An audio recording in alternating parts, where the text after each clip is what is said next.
Guys, I want you to raise your hands. Who wants to grow up already? Alright? Nice, alright. We're on the same page, alright? Now here's the second question, in which I hope you'd raise your hands or else I'm gonna judge you. Who doesn't like to grow up already? Alright? Who doesn't want to grow up? Who wants to stay young? Aside from me, because I really don't want to grow up. Come on. A bit of raise hands, something like that. Alright? Why? Alright? Why don't we like to grow up? We have a lot of reasons, but for me specifically, you see, as a child before, I always wanted to grow up already. You know, act all mature, talk to other adults about worldly problems like math, alright? And drink coffee. Black coffee. You need that espresso in your blood, alright? That's the grown up. It was the dream. It was my dream before. For 3 months, alright? You see, I soon had to, interact with other grown-ups, and it wasn't fun, right? I once had to show a kindergarten teacher of mine a drawing of my own, and she said, very genuinely, right after I passed her my, oh, that's alright, here's your drawing. Good job! What is this? You tell me I did a good job without knowing what I did. It's a fish, okay? A well-drawn one for my age. It's not some deep expression of me as the kid who had the hidden desires of taking the last chocolate bar in the fridge. Alright? It's a fish. More on this, I tried acting like a grown-up when I was young. It destroyed my childhood. Alright? My first shot of espresso was at 2nd grade. It was the weekend. I was wide awake 48 hours doing absolutely nothing. It was brownouts that time as well. I had nothing to do. And more on this, grown-ups lie, alright? Grown-ups lie. You know how I know? Their mouths were moving, alright? While I believed in tooth fairies for a month or two as a child, I never actually believed in the boogeyman who would kidnap me if I stayed up watching TV too late. You know why? Because that woman right there, my mom, my parents, you know how they threatened me with this thing?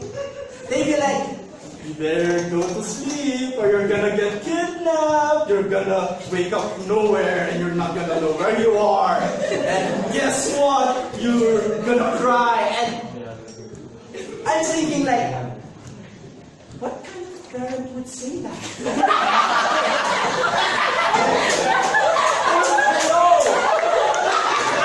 I'm your child and I'm about to get kidnapped. You're just gonna...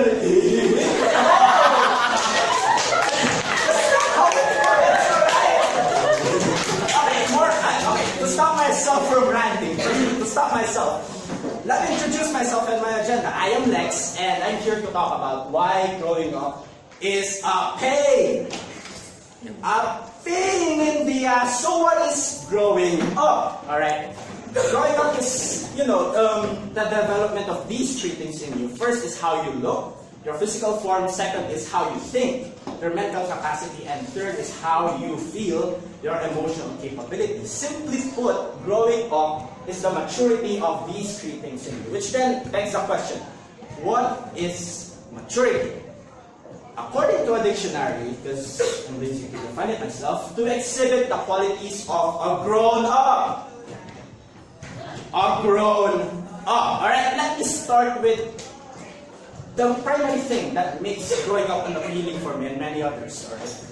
It's how adults show how adults should act. Alright, for this I'd like to look at 3 literature. Alright? 3 literature.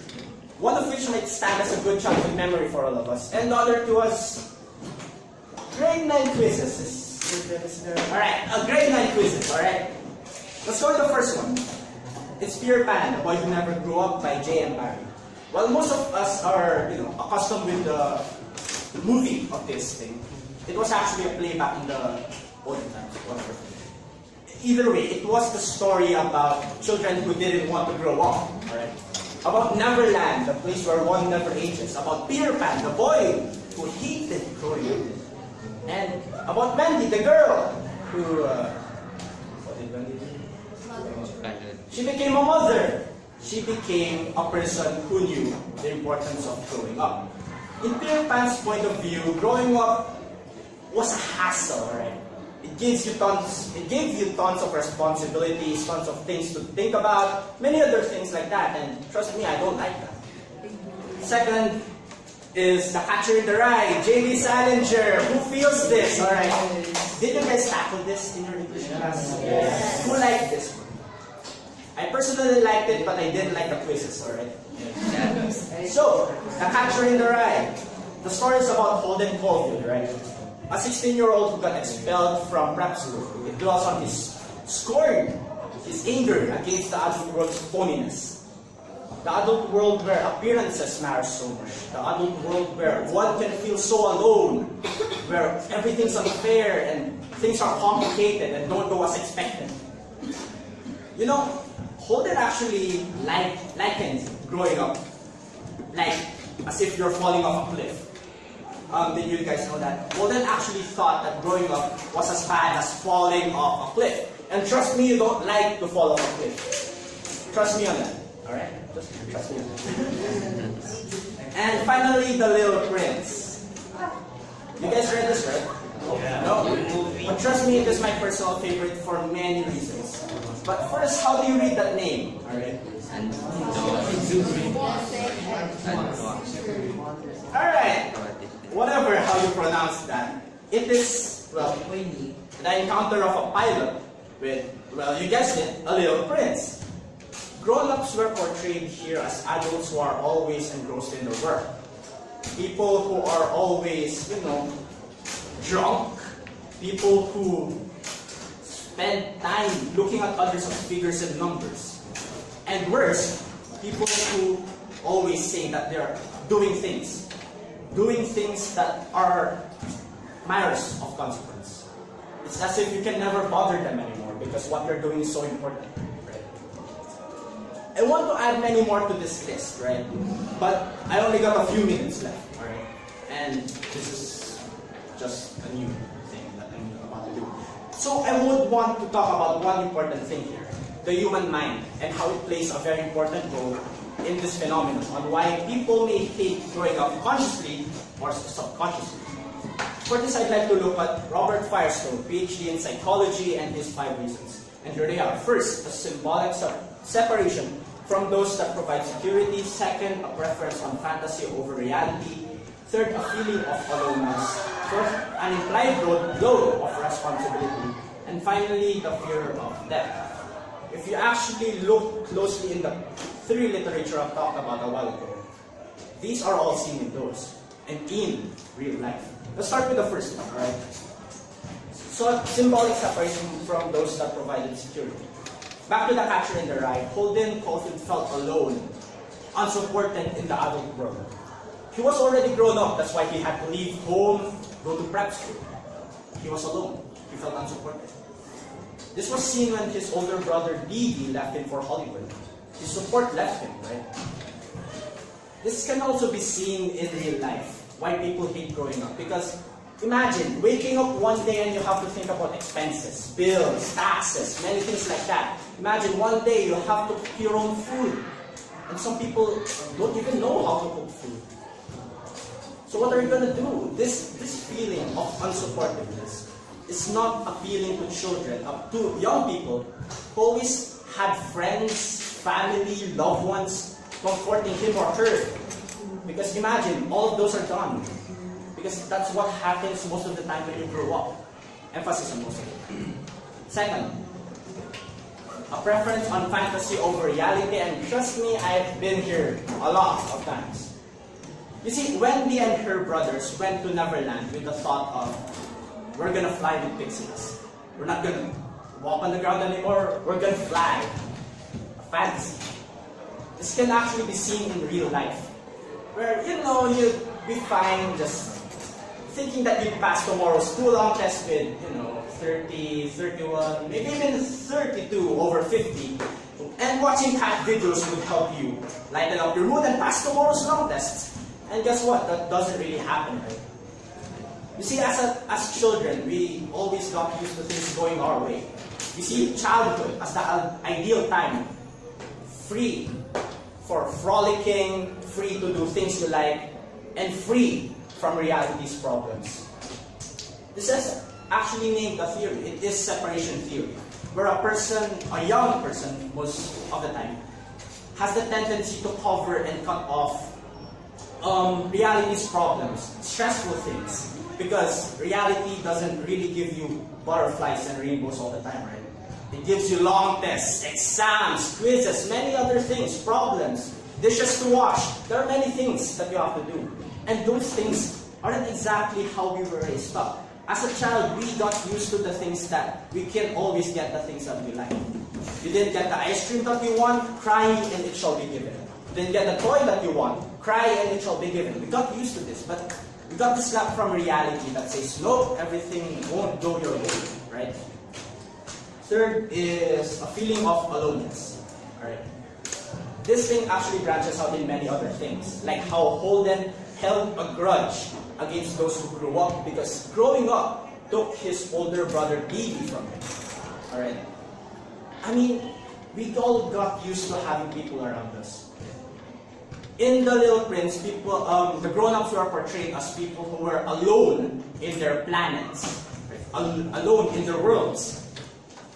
And if you look at it, this is the same in real life, where grown-ups are almost untouchable, where they only take into consideration, take interactions that are, related to their job, related to things that they like, right?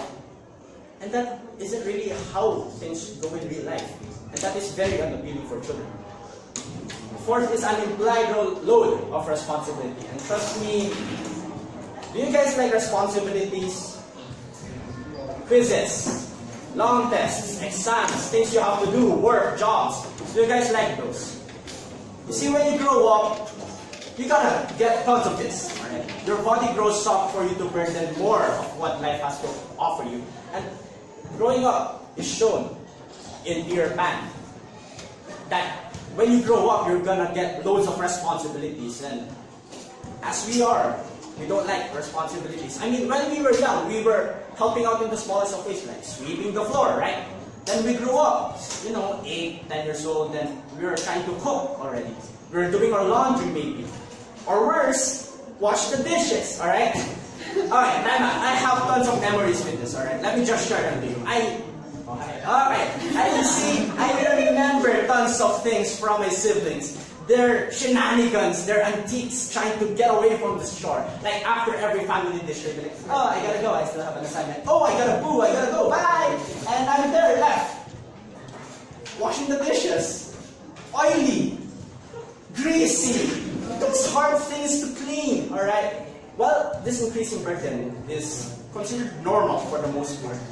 It's actually very hard for children to take in, especially when you're just, leaned on the wall, floor, on the chair, and you're looking at your pile of oily dishes pile up, and you're like, woo! Alright, you're just looking that. And you're gonna say, if only I stayed in the past when I was younger, where I only had to clean the floor. This thought process brings forth a comparison of the past, your younger responsibilities, and now that you're older, right? And this is very, bad. Because responsibilities will come and you need to get accustomed to this. Finally, the fear of death. Whether you believe in rebirth, fate, tragedy, things like that, you must understand that death will come, right?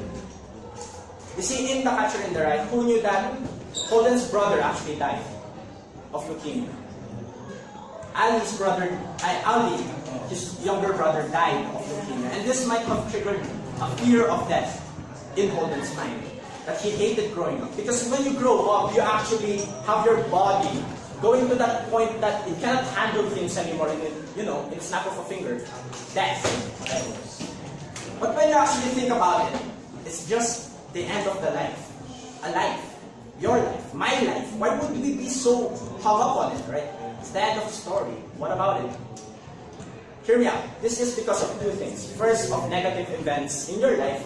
And second is about positive events, paradoxically. First, negative events. You see, when you see things negatively, negative emotions highlight your mortality. You see a pop dying, you'll be like, oh my God. You see your relatives crying of illnesses, being in the ER all the time, you're gonna be like, I'm just mortal. I'm human. I'm not some god who's immortal. I'm just human. I'm gonna die someday. And these feelings rise up, and you have the feeling of fearing death. Moving on is the positive events. Ironic, isn't it? How could positive events lead to this? First is because of the value they give to your life, the things that you cherish. Positive events give you friends, family, loved ones, memories, achievements, goals. The list goes on, right? And then you realize that the things you cherish might be gone in the snap of a finger, in the blink of an eye. Everything may be gone. Imagine if you just died. Everything that you love, where are they anymore, right? So, you know, there are many more things I'd like to add. Because this is only one of the theories by one psychologist in our world where many other possibilities and perspectives are seen. But I only got a few minutes left. So, I'd like to say one thing, right? Growing up isn't that bad. I'm not only here to rant, to give informative talks. I'm here to tell you that growing up isn't that bad. That you can grow up the way you want to, that you can grow up to the adult that you always wanted to be, right? For this, I'd like to look at these 5 reasons and look how we can actually look at the good in them. Because when you look at a bad situation in a more positive light, it becomes less bad, alright? Maybe even good. So let's break it, alright? Separation becomes a chance to prove yourself. To prove your independence, to prove you can stand on your 2 legs, to prove that you can be alone and still be a working individual. Separation becomes a chance for you to see others who are separated upon you, to see yourself separated from others, and to know yourself better, right? Reality becomes a place you can live in, a place that you can have family in, that you can have friends in. It's not some bad thing. Reality can be a friend. Reality can be an ally. You see, reality can even be the place where your fantasies can grow. Right? Aloneness becomes enlightening solitude. When you're alone, you usually feel, I'm sad and lonely. But when you actually think about it, I'm alone. This is my private space, my private sanctuary. When I'm alone, it is my time to reflect on myself. Alone, because the only person I can see is myself, right? Responsibilities. Guess what? I learned to wash the dishes properly and to learn how to get rid of those oily things. They become areas of growth, areas of things to develop in, things you can add to your skill set. And, well, death becomes a happy ending, right? A moment of triumph. The legacy you can leave for those left behind, alright? Now, I wouldn't really expect that you'd be like, oh, growing up, I like to grow up already after this talk. But because trust me, it's still a process of love and hate, growing up. But you must accept that your body, it is in your biological build-up, right? We grow up so that our body will mature, so that it can hold more responsibilities. Our minds mature so that it can think more, it can hold more information. And through time, while growing up, you're gonna feel more feelings, and you're gonna be able to empathize more with others around you. It's in your biological build-up, it cannot be run away from. So instead of running away from it, because you can't, you might as well take it by its words and say, guess what, I'm gonna use you for my own good, right? Because growing up, ain't that bad. And trust me, you can grow up the way you want to. You just have to find the right lifestyle, you just have to find the right mindset, the right things in your life for you to grow up the way you want to. Because we all have choices, we're just not looking hard enough.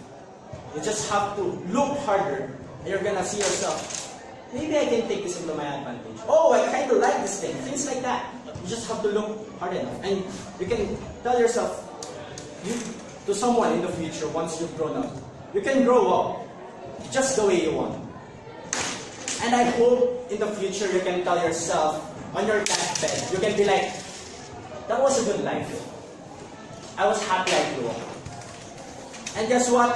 Again, I am Lex, and thank you for listening to my talk. I all hope you have a good afternoon. Thank you.